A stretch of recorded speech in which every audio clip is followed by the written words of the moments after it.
Coming up on Destination Tomorrow, we take a look at NASA's new plan for space exploration. We'll find out about some of the robotic missions that will lead the way for our astronauts. And we will talk about some of the challenges of getting to and staying on other worlds. All this and more next on Destination Tomorrow.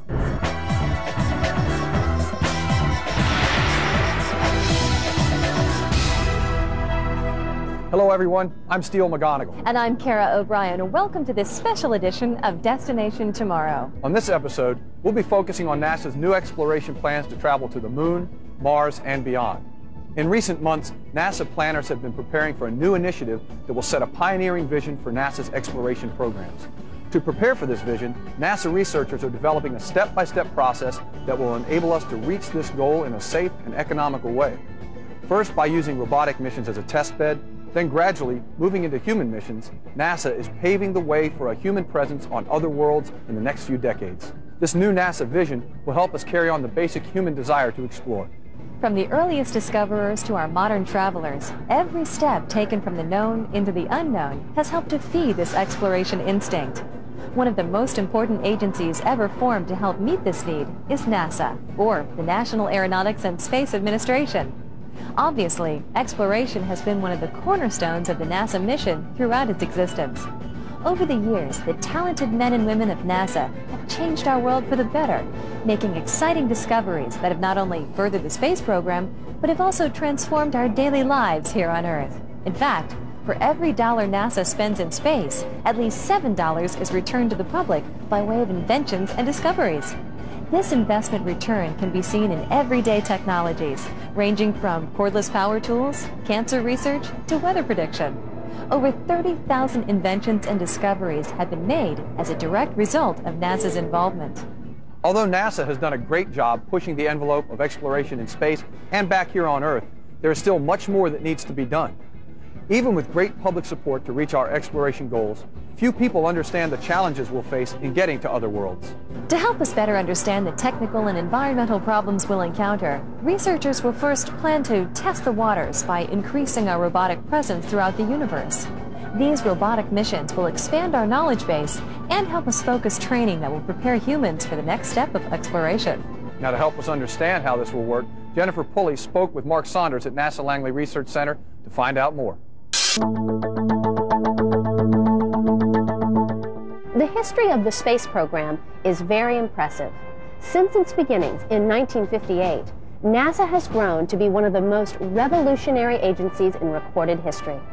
With President Kennedy's goal to reach the moon by the end of the 1960s, I believe that this nation should commit itself to achieving the goal before this decade is out of landing a man on the moon and returning him safely to the Earth.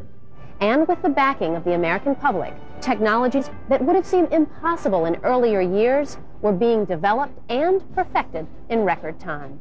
This drive and determination has never left the agency. Today, a new generation of researchers are gearing up for the next big step: crewed missions back to the moon, to Mars, and beyond. However, major challenges await. Questions of crew safety, medical concerns, the need for new technology development, and a host of other issues make this goal very daunting. To lead the way, robotic missions are being planned that can give researchers a better idea of what human crews can expect in space.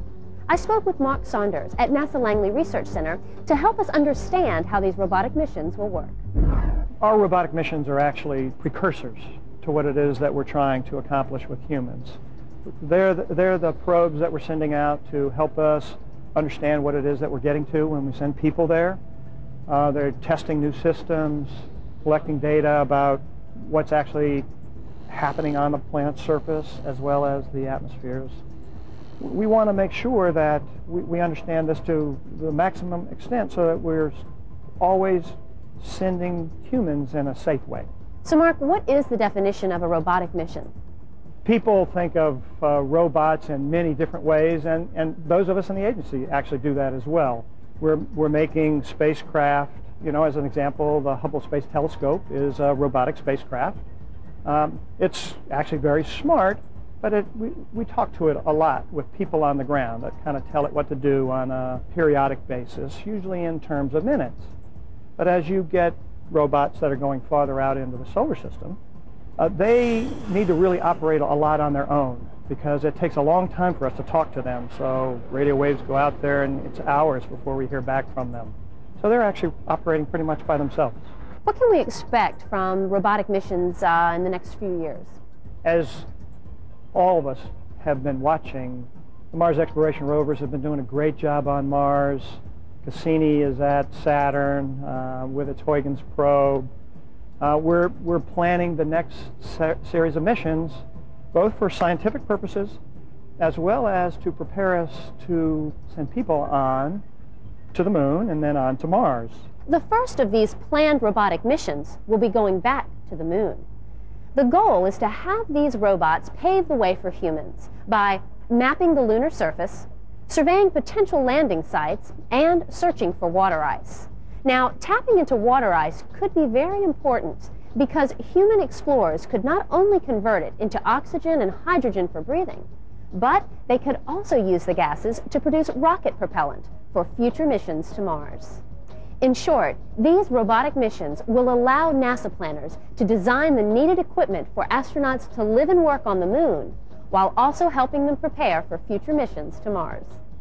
One of our biggest concerns is always making sure that our missions are as reasonably safe as possible for the human, as the human participates in it.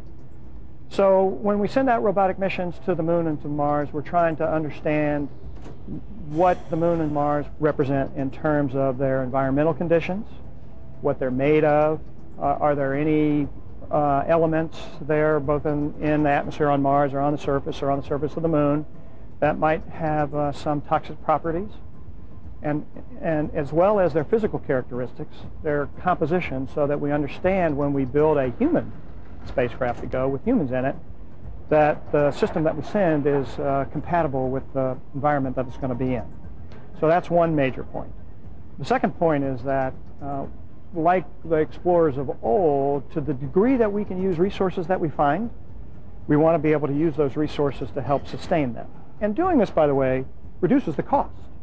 So although it may cost us some to develop the technologies now, when we go, if they don't have to take stuff, it's, we don't have to pay to get it off the surface, and we're not paying to get water off the surface if we can find water there. So is most of the technology already developed? Technology is actually the key to what it is that we're trying to do. New technologies will enable us to be more efficient in how we go, allow us to actually take lighter weight systems, cheaper systems, more reliable, safer systems, so that the overall cost to the American taxpayer is dramatically less than the Apollo program. And we've discussed going to the moon, going to Mars. What other destinations do you foresee for robotic missions? Obviously, asteroids. And everybody's familiar with asteroids. We certainly have quite a few disaster movies around them. But there are a lot of scientists and engineers who believe that asteroids have the potential for resources that we might actually mine and use. And so one other destination are asteroids.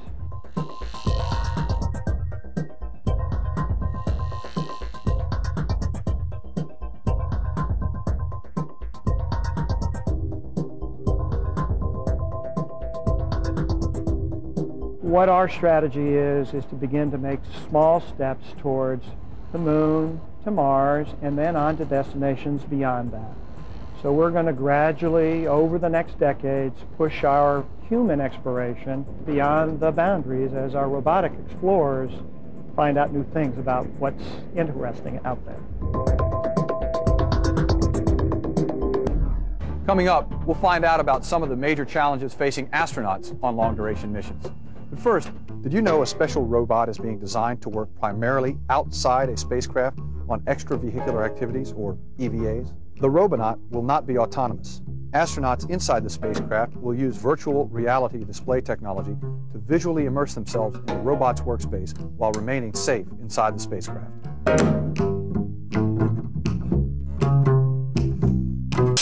As we all know, traveling into space, even on short missions, is a very difficult endeavor. But the complexity increases dramatically when planning for missions that last for months or years at a time. With current predictions of crewed travel to Mars lasting at least 3 years, NASA researchers must find a way to prepare our astronauts for long missions. To help us understand some of the challenges future astronauts will face, Tonya St. Romain spoke with Orlando Figueroa at NASA headquarters to find out more. Since the early 1960s, the general public has accepted space travel as almost commonplace. Moon missions, shuttle flights, and trips to the International Space Station have helped us learn about the challenges of traveling into space. But with new exploration missions to Mars and beyond, different and possibly even more challenging problems will need to be overcome. Just the journey to Mars will require a new way of thinking about space flight. New vehicles need to be developed, and the crew's physiological concerns such as radiation exposure, bone loss, and food storage need to be addressed before the mission can be undertaken. To help find out more about some of these challenges, I spoke with Orlando Figueroa at NASA headquarters. Some of the major challenges in getting crews, human beings to another world, deal with the environment of space. I mean, not only is it very difficult to get them on their way to the new world, but the radiation environment that they're going to be exposed to, the duration of those flights. Other than the moon, most destinations in the solar system are pretty far away, so they're going to spend several months in the process. They also need to carry a significant amount of resources, water, food, to be able to live in space, and they're in confined spaces where they need to exercise and to keep their body healthy. We on Earth have to be able to keep track of their health. You know, how are they doing? What happens if they get sick? So an enormous number of challenges that we have to overcome before we're ready to take that step. Orlando, give me an idea of what the proposed spacecraft might look like. The proposed spacecraft to take the humans in their journey through space are just, as we speak, being designed.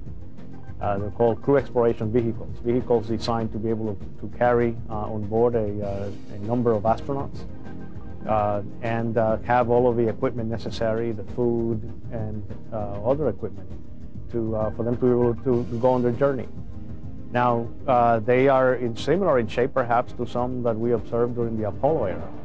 Bigger, much greater capability, and new rockets that are being developed to take them into space. Once in space, the system they're going to be using for propulsion will rely upon chemical, combination of nuclear energy and or chemical. This type of technologies that are being developed as we speak. Using current rocket technology, it would take at least 6 months to get to Mars. In order to cut back on that time, NASA researchers are looking at new methods of propulsion that would greatly reduce trip duration. One of the most promising plans, called Project Prometheus, could cut this travel time to about 2 months. A Prometheus spacecraft would use nuclear propulsion rather than chemical propulsion to increase speeds to distant worlds. The nuclear option would make a crewed Mars mission much easier because it would reduce the need to carry so much food, fuel, and oxygen. Nuclear power would also mean that Martian launch windows would be longer, allowing a more flexible choice of launch and return times, leading to a crewed landing mission that could last as little as 3 or 4 months, as opposed to the current projection of about 3 years. Another concern is the crew's exposure to radiation when they're in space. So how will the vehicle protect them from the radiation that's in space? Well, space has a certain level of radiation that can get significantly worse if they are exposed to solar emissions. You have a solar ejection. These are highly charged particles that are traveling incredibly fast through space. On Earth, we have the benefit of having a magnificent magnetic field that provides great protection against that radiation of those particles. In space, you're fully exposed. So clearly, we need to worry about the design of a spacecraft and make certain that it provides a certain amount of shielding or a combination of materials that can increase the stoppage ability on those particles. It cannot be 100% effective, so you also need a way to predict when such a coronal mass ejections may come through, to give them some adequate warning and perhaps have the astronauts move to a safer area in the spacecraft to protect themselves. So it's a combination of systems and prediction and other capabilities that would make it much safer. Will being in microgravity for long periods of time be detrimental to the astronauts? In space, there is no gravity, of course, or very limited gravity. So your bones are not needed for the same purpose or the same strength that you would need them here on Earth. Likewise, your muscles. You don't need to exert as much pressure or force. in order to move around. You're not fighting gravity. So therefore, you also tend to lose muscle mass. So but obviously, once you get to the destination, you're going to need that, again, not necessarily if it's to Mars, it's about half of the gravity of Earth, so you wouldn't need as much. Nevertheless, you need a certain amount of strength and muscle mass to be able to move around and be healthy. So part of a challenge is to define techniques, skills, equipment, etc., that allow the astronauts to remain healthy and to protect their bone and muscle mass to do the journey and return back to Earth, because we have to worry about bringing them back when they're done. A strong element of a vision for space exploration is this combination of humans and machines working together. To learn about a new world, normally we begin the process by sending robots that explore and understand the environment from a science perspective as well as from an engineering and safety perspective. Where would humans go to do further scientific research and explore this new world? Now, it is a daunting task right now for us to develop all the capabilities that will take us there. And because of that, we're taking a stepwise approach. We're going first to the moon, where we're going to bring capabilities, develop technologies, develop the knowledge and the necessary for humans to survive in that environment for a long period of time. And from there, then start graduating, if you will, to Mars as the next target where we can start proving the scientific theories and explore this new world, and then move on beyond. That's what the vision for space exploration is all about. We, NASA, are incredibly excited about the opportunities that the vision for space exploration are bringing forth. And who knows what we may discover, who knows what we may learn. Coming up, we'll find out what some of the challenges will be for actually living and working on other worlds. But first, did you know that the early days of flight had its share of challenges as well? For example, on May 14, 1918, the U.S. Post Office released the first stamps commemorating airmail delivery, which were scheduled to begin the next day. Unfortunately, the plane pictured on the stamp, the J-4 Jenny, was mistakenly printed upside down. During the inaugural flight, Airman George Boyle had problems from the start, eventually crashing his Jenny into a Maryland cornfield. Scrambling from his plane, he stood looking at it, lying upside down, exactly as the inverted stamps had predicted.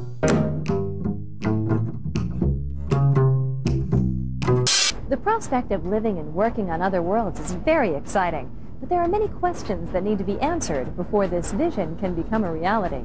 Food concerns, radiation exposure, spacesuits that can withstand the rigors placed upon them, and a host of other problems are concerns for NASA planners. Johnny Alonso spoke with Lisa Guerra at NASA headquarters to find out how it works.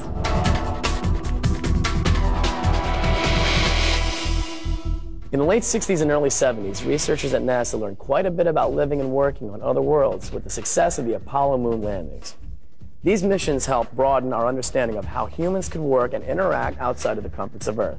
But even though much was learned about problems astronauts would face on other worlds, the human presence on the moon was relatively short, generally only a few days at a time. Future missions to Mars will be much longer, potentially lasting years at a time.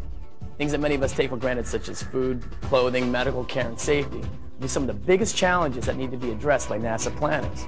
To help us understand what is being done to prepare for these long-duration missions, I spoke with Lisa Guerra at NASA headquarters to find out how it works. The major challenge to live and work on other worlds is predominantly adapting to a new environment. The crews will be coming to these new worlds, and the one we've been looking at in particular is Mars, and have to arrive and adapt to the environment. And that environment on Mars involves a third of our Earth's gravity, as well as different weather patterns, dust storms, which we are particularly concerned with, radiation, which we have to measure and understand how to protect the crews against. And in particular, these crews will be traveling for long distances from Earth to Mars, and we will have to have the crews fend for themselves once they get there. There will not be hosts of doctors and NASA personnel when they arrive, and so are they physically able to adapt to this environment as soon as they get there.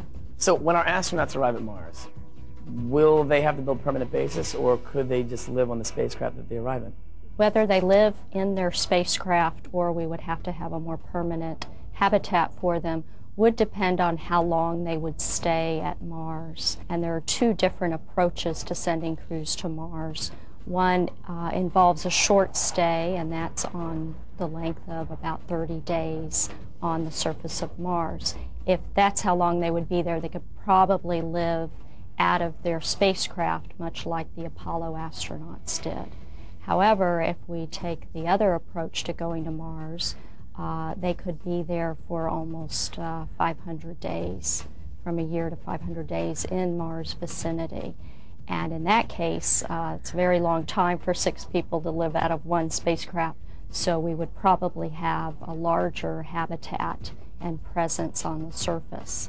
It would also mean we'd probably need other power sources than solar power, because they'd have to sustain their activities for such a long period of time. And with the weather and dust conditions, it makes solar power very difficult on Mars. So, Lisa, when astronauts are on Mars for years at a time, how would they get their food and water? As I mentioned, if they could stay for over a year, ideally you could use some of the resources that might be on Mars. And with our current Mars robotic program, we are trying to determine the levels of potential water or water ice on the planet. And if we do find sources in large quantities of water, we could use that for the crews, as well as use it in fuel cells for power generation. We could also use the atmosphere, which is made up predominantly of carbon dioxide, and you could use methods to decompose the carbon dioxide into oxygen, and then we could use that oxygen for the spacecraft air. As far as food goes, again, if you have water and oxygen, you could ultimately see the crews developing their own growth chambers and actually growing their own food. And that would be something we'd look into if we were staying there for a long time. What are some of the differences astronauts might face, working on the moon compared to working on Mars? The difference between spending and occupying time on the moon to Mars, first and foremost, is that the moon is much closer to the Earth, about a 3-day trip. We could actually rescue the crews if necessary. They could come back and get medical care. They would not have to be as self-sufficient, and you could set up like a ferry system with logistics, much like we do with the space station.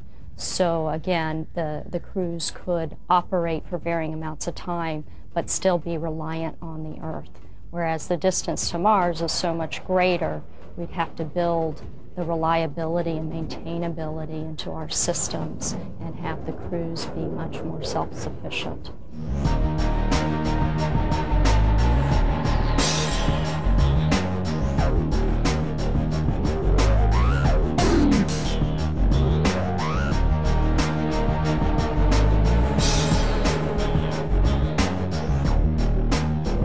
Right now, NASA is planning to use the moon as a test bed for Mars.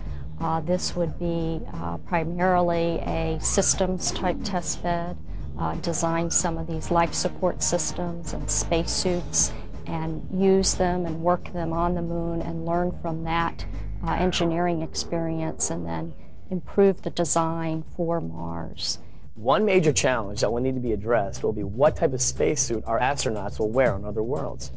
The current suits used on the shuttle and in the space station work well, but they are not designed for full-range motions like walking and working on a planetary surface. So future suits will probably look more like the suits that were used during the Apollo program. These new suits will need to be much more durable and better suited for the harsh conditions astronauts will encounter on other worlds.